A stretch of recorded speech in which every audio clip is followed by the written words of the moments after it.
అందరికీ నమస్కారం. ఎలా ఉన్నారు?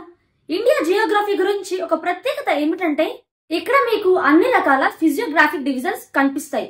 అందులో ఒకటి Thar hot desert. But imagine ఒకవేళ నేను చెప్తే ఆఫ్టర్ ఏ ఫ్యూ డికేడ్స్ ఈ ఫిజియోగ్రాఫిక్ డివిజన్స్ ఇండియా దగ్గర ఉండదని నేను చెప్తే మీరు నమ్ముతారా? యాక్చువల్ గా ఇది నేను చెప్పట్లేదు, కానీ రీసెంట్ గా ఎర్త్ ఫ్యూచర్ జనరల్ లో పబ్లిష్ అయిన ఒక స్టడీ చెప్తుంది. ఈ స్టడీ ప్రకారం థార్ డెజర్ట్ లో గ్రీనరీ స్లోగా పెరిగిపోతుంది అండ్ కమింగ్ 50 to 100 years లో అది కంప్లీట్ గా గ్రీన్ అయిపోతుందని. బట్ ఇది గుడ్ న్యూస్ కాదు, ఇండియాకి ఇది ఒక వార్నింగ్ బెల్ లాగా ఉంది. బట్ మీరు ఆలోచించవచ్చు, గ్రీనరీ అవుతున్నందుకు హ్యాపీగా ఉండాలి కానీ గుడ్ న్యూస్ కాదంటారు ఏంటి అని. మనం ఫస్ట్ ప్లాంటేషన్ గురించి అలాగే ఎఫారెస్టేషన్ గురించి క్లియర్ గా తెలుసుకుందాం. ఆ తర్వాత థార్ డెజర్ట్ లో గ్రీనరీ పెరగడం ఎందుకు బ్యాడ్ థింగ్ అని కంప్లీట్ గా తెలుసుకుందాం. థార్ డెజర్ట్ ఇండియాకి చాలా ఇంపార్టెంట్. అది లేకుండా ఇండియా డ్రాస్టిక్ ఇంపాక్ట్స్ ని ఫేస్ చేయాలి. సో ఈ వీడియోలో కరెంట్ జియోగ్రాఫికల్ ఫినామినన్ గురించి క్లియర్ గా మాట్లాడేసుకుందాం. సో ఏం మాత్రం లేట్ చేయకుండా వీడియోలోకి వెళ్ళిపోదాం. India largest state Rajasthan. ఈ థార్ డెజర్ట్ వెస్టర్న్ సైడ్ లో లొకేట్ అయింది. వరల్డ్ లోని 20th లార్జెస్ట్ స్టేట్ ఇది. అదే విధంగా ఇది వరల్డ్ లోని one of the most densely populated desert కూడా. ఇన్ఫాక్ట్ రాజస్థాన్ హ్యూమన్ పాపులేషన్ లో 40% ఈ రీజన్ లోనే ఉంటారు. నార్త్ లో ఇది సట్లుజ్ రివర్ నుంచి స్టార్ట్ అయ్యి సౌత్ లో రనన్ ఆఫ్ కచ్ వరకు, ఈస్ట్ లో అరవాలి నుంచి స్టార్ట్ అయ్యి వెస్ట్ లో ఇందస్ రివర్ వరకు స్ప్రెడ్ అయింది. అంటే 85% థార్ డెజర్ట్ ఇండియాలోనే ఉంది, మిగతా 15% పాకిస్తాన్ లో ఉంది. కరెంట్లీ థార్ డెజర్ట్ ఇండియాకి చాలా ఇంపార్టెంట్. ఫస్ట్లీ ఇది మినరల్స్ రిజర్వ్స్ లో రిచ్ లో ఉంది, like phosphorite, gypsum and kaolin. ఇవి చాలా మెటీరియల్స్ కి యూజ్ చేస్తారు, from cement to fertiliser. Thar desert లో solar and wind energy plants కూడా ఎస్టాబ్లిష్ చేస్తారు. ఇక్కడ నుంచి చాలా ఎనర్జీ అనేది జనరేట్ అవుతుంది. అలాగే ప్రతి సంవత్సరం కూడా ఈ థార్ డెజర్ట్ ని చాలా మంది టూరిస్టులు వచ్చి విజిట్ చేస్తారు, which is a main income source for local population ఇక్కడ. కానీ ఇప్పుడు థార్ డెజర్ట్ చేంజ్ అవుతుంది అండ్ ఫ్యూచర్ లో ఇది కంప్లీట్లీ గ్రీనరీ అయిపోతుందని చెప్తుంది ఒక స్టడీ. ఈ స్టడీలో Goswami cotton university Guwahati physical department and Rajesh Indian Institute of Tropical Metrological Pune researchers publish చేశారు. ఈ రీసెర్చర్స్ దానికోసం కొన్ని రీజన్స్ కూడా ఇచ్చారు. So let us understand what are those reasons. First reason ఏంటంటే global shift of Indian monsoon. Indian monsoon లో shift గురించి అర్థం చేసుకునే ముందు అసలు ఇండియన్ లోకి మాన్సూన్ ఎలా ఎంటర్ అవుతుందని తెలుసుకుందాం. ఇది Indian Ocean and India south west direction నుంచి మాన్సూన్ విండ్స్ ఇండియన్ పెనిన్సులాకి రీచ్ అవుతాయి. ఇవి 2 బ్రాంచెస్ లో డివైడ్ అవుతాయి. ఒక branch Bay of Bengal direction కి వెళ్తుంది, ఇంకో బ్రాంచ్ వచ్చేసరికి అరేబియన్ సీ డైరెక్షన్ కి వెళ్తుంది. Arabian sea branch Indian Western Ghats తో కొలైడ్ అవుతుంది అండ్ ఈ మాయిశ్చర్ వెస్టర్న్ గేట్స్ లోనే లూజ్ అవుతుంది. కానీ కొన్ని winds Gujarat and Aravali ranges cross చేసి పంజాబ్, హర్యానా అండ్ ఢిల్లీ రీజన్స్ కి రీచ్ అవుతాయి అండ్ అక్కడ రెయిన్ పడుతుంది. ఎందుకంటే Aravali range discontinuity and low height వల్ల మాన్సూన్ విండ్స్ ని స్టాప్ చేయలేకపోతాయి. ఎందుకంటే ఈ monsoon winds Aravali windward side లో రెయిన్ పడకుండా ముందుకు మూవ్ అవుతాయి. ఇంకో విషయం ఏంటంటే బే ఆఫ్ బెంగాల్ బ్రాంచ్ విండ్స్ మొత్తం ఈస్ట్ డైరెక్షన్ కి వెళ్తుంది. ఈస్ట్ కోస్ట్ నుంచి ఇండియాలో ఒడిస్సా, యూపీ, ఛత్తీస్గఢ్ రీజన్స్ లోకి రెయిన్ పడుతుంది. కానీ అబ్జర్వ్ చేసే పాయింట్ ఏంటంటే మాన్సూన్ విండ్స్ ఈస్ట్ డైరెక్షన్ లోకి ఉంటుంది. అందుకే నార్త్ ఈస్ట్ ఇండియాలో హెవీ రెయిన్స్ ఉంటాయి అండ్ లష్ గ్రీన్ ఫారెస్ట్ కూడా కనిపిస్తాయి. కానీ రీసెర్చ్ ప్రకారం ఇప్పుడు India monsoon west west direction లో ఎక్స్టెండ్ అవుతుంది and slowly Thar desert region కి రీచ్ అవుతుంది. అందుకే మాన్సూన్ విండ్స్ వల్ల థార్ డెజర్ట్ లో రెయిన్ఫాల్ పెరిగిపోతుంది. Observation and climate model simulation use చేసి తెలిసింది. 1901 నుంచి 2015 వరకు India and Pakistan semi arid north west region లో రెయిన్ఫాల్ 10 to 15% వరకు ఇంక్రీజ్ అయింది. అండ్ రెయిన్ఫాల్ పెరగడం వల్ల థార్ డెజర్ట్ లో వెజిటేషన్ గ్రోత్ ఇంక్రీజ్ అవుతుంది, which is greenifying the Thar. Second reason ఏంటంటే క్లైమేట్ చేంజ్. ఈ క్లైమేట్ చేంజ్ వల్ల ఇండియన్ ఓషన్ లో వార్మ్ వాటర్ పూల్ అనేది ఎక్స్పాండ్ అవుతుంది. సింపుల్ వర్డ్స్ లో చెప్పాలంటే ఇండియన్ ఓషన్ టెంపరేచర్ ఇంక్రీజ్ అవుతుంది. అయితే CZ inter tropical convergence zone west direction కి షిఫ్ట్ అవుతుంది. అయితే సీజెడ్ అంటే ఎర్త్ ఈక్వేటర్ పక్కన ఉండేది ఒక లో ప్రెషర్ బెల్ట్. ఇది north and south hemisphere straight winds ని కంబైన్ అవుతాయి. అయితే సీజెడ్ వెస్ట్ డైరెక్షన్ కి షిఫ్ట్ అవ్వగానే రెయిన్ కూడా ల్యాండ్ కి వెస్ట్ డైరెక్షన్ లో షిఫ్ట్ అవుతుంది. కానీ అల్టిమేట్లీ ఇది థార్ డెజర్ట్ రీజన్ కి రెయిన్ తీసుకొస్తుంది. అలాగే green house gases continuation emission వల్ల అట్మాస్ఫియర్ కంపోజిషన్ కూడా చేంజ్ అయిపోతుంది. ఈ రీసెర్చ్ ప్రకారం మోడరేట్ గ్రీన్ హౌస్ గ్యాసెస్ ఉన్నప్పటికీ కూడా 50 to 200% రెయిన్ అనేది ఇంక్రీజ్ అవుతుంది. ఎందుకంటే green house gases emissions continuation గా పెరగడం వల్ల థార్ డెజర్ట్ లో ప్రెసిపిటేషన్ ఇంక్రీజ్ అవుతుంది అండ్ వెజిటేషన్ కూడా పెరుగుతుంది. సో దాని వల్ల థార్ డెజర్ట్ లో గ్రీన్ అయిపోతుంది. ఇంకా ఈ డెవలపింగ్ ఫినామినన్ కి థర్డ్ రీజన్ ఏంటంటే excessive irrigation Indira Gandhi canal వల్ల. రాజస్థాన్ లో Aravali east side and west side agro climatic regions గా డివైడ్ అయ్యాయి.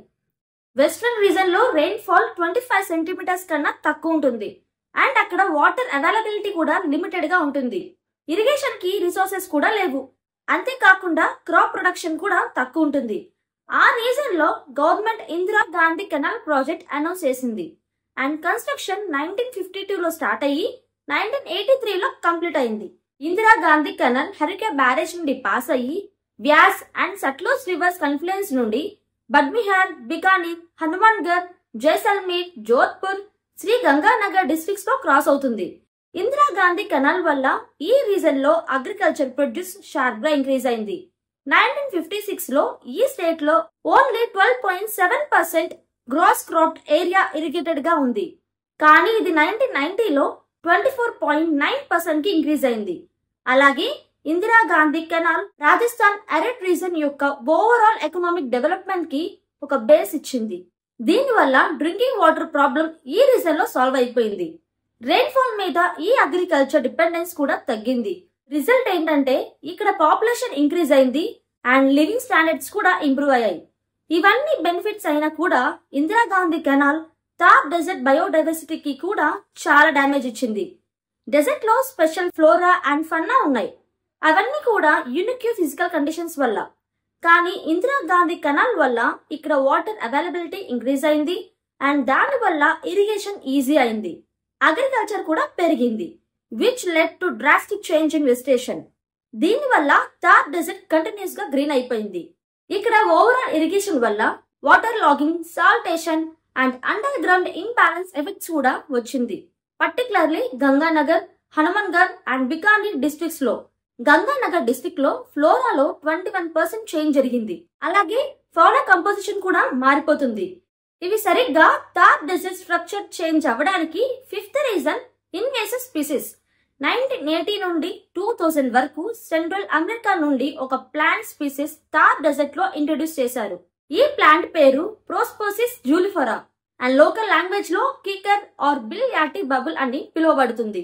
ఈ ట్రీ నైట్రోజన్ ఫిక్సర్, సాయిల్ లో నైట్రోజన్ లెవెల్ ఇంక్రీజ్ చేస్తుంది విచ్ ఇంక్రీజెస్ సాయిల్ ప్రొడక్టివిటీ. కానీ ఇది థార్ డెజర్ట్ లో నేటివ్ ప్లాంట్స్ కి ప్రాబ్లం క్రియేట్ చేస్తుంది. ఎందుకంటే వాటికి ఈ type of nitrogen rich soil లో సర్వైవ్ అవడం కష్టం. మరియు దాని బదులు ఇతర పచ్చ చెట్లను పెరిగి మొత్తం ప్రాంతాన్ని పచ్చిగా మారుస్తాయి. ఒక similar tree acacia tortilis which is native to African savanna. Rajasthan లో శాండ్ డ్యూన్ స్టెబిలైజేషన్ కోసం ప్లాన్ చేశారు.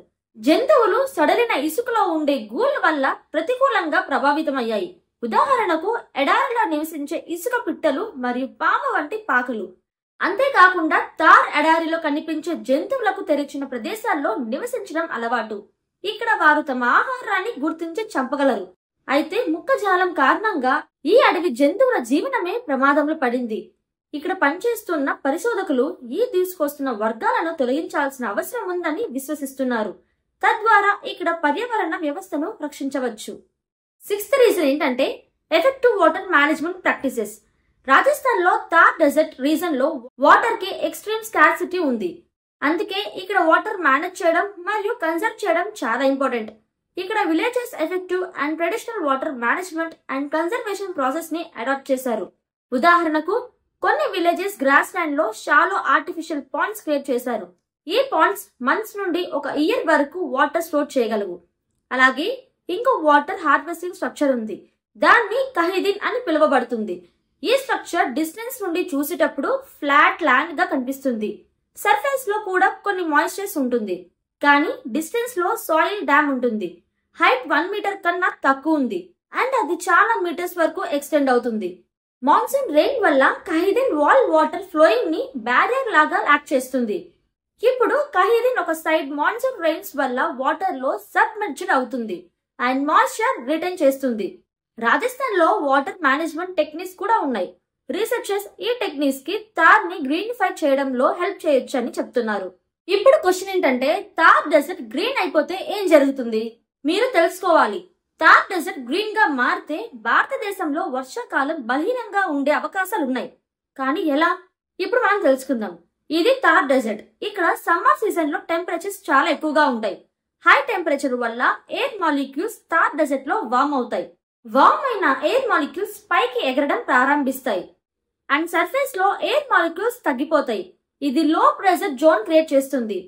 సౌత్ వెస్ట్ మాన్సూన్ విండ్స్ ఇండియాకి ఎంటర్ అయినప్పుడు తార్ డెజర్ట్ లో ఉన్న ఈ లో ప్రెషర్ జోన్ మాన్సూన్ విండ్స్ ని అట్రాక్ట్ చేయడంలో హెల్ప్ చేస్తుంది.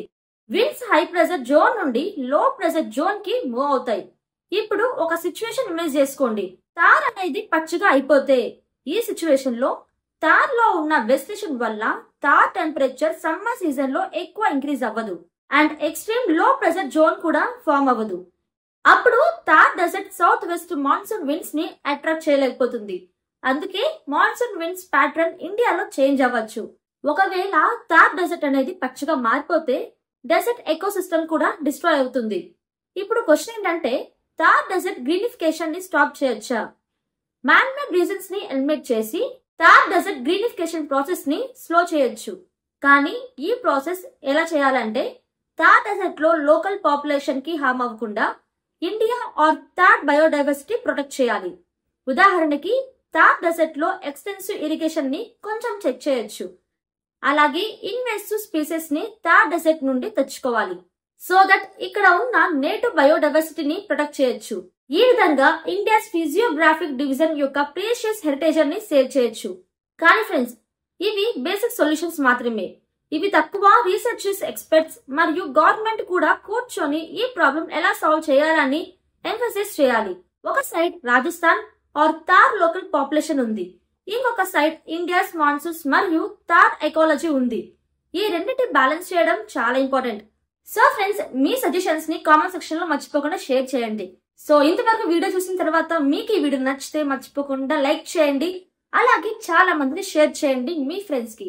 సో ఇంతవరకు వీడియో చూసినందుకు నిజంగా thank you so much and see next video guys. Don't forget to subscribe to our channel. See next video. Take care. Bye by.